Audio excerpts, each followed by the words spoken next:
আচ্ছা লোলো, তোকে একটা কথা বলি। তোকে না বললে তুই তাও বলবি, বল। বৌদি দেখলে জিভ লকপক লকপক করে কেন তোর? কোথায় আমার বৌদি দেখলে জিভ লাকপাক লাকপাক করে? আমি তো আগেই বলেছি, যার মাথা ফেটে গেছে তার দিকে আমি তাকাই না। ও তাই? আরে আমি কোথায়, পচা তো একটা বৌদির সঙ্গে লাইন মারে, তুই তো জানিস। বাঞ্চুত, আমাকে ডাকছিস কেন এর মধ্যে? আর হ্যাঁ, পচা ঠিক বলেছে, তুই তো বুদ্ধিবাজ। চুপ করবি বোকাচোদা? না, আগে আমার একটা কথার উত্তর দে।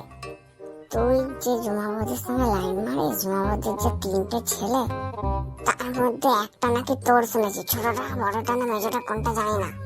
তোকে কে বলেছে সব ফালতু কথা? গান মারিয়েছে, তুই সব কোথায় শুনলি?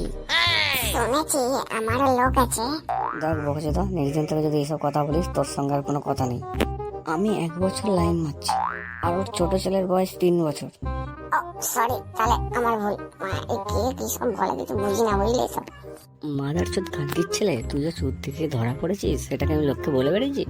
আমারটা তো নয় গুজব কথা, আর তুই তো সরাসরি 10 জনের হাতে কেলানি খেয়েছিস ধরা পড়ে। মাদার চোদ 4 দিনে রাত্রেবেলা দৌড়ে দৌড়ে আমার কাছেই এসেছিলি, তোকে আমিই বাঁচিয়েছিলাম। আচ্ছা ঠিক আছে, বাদ দে, ঝগড়া করিস না। ওল্ড মগের একটা পাইট আনছি, আরামসে খেয়ে কামড়ে মারা। দেখ তো লাউড়া।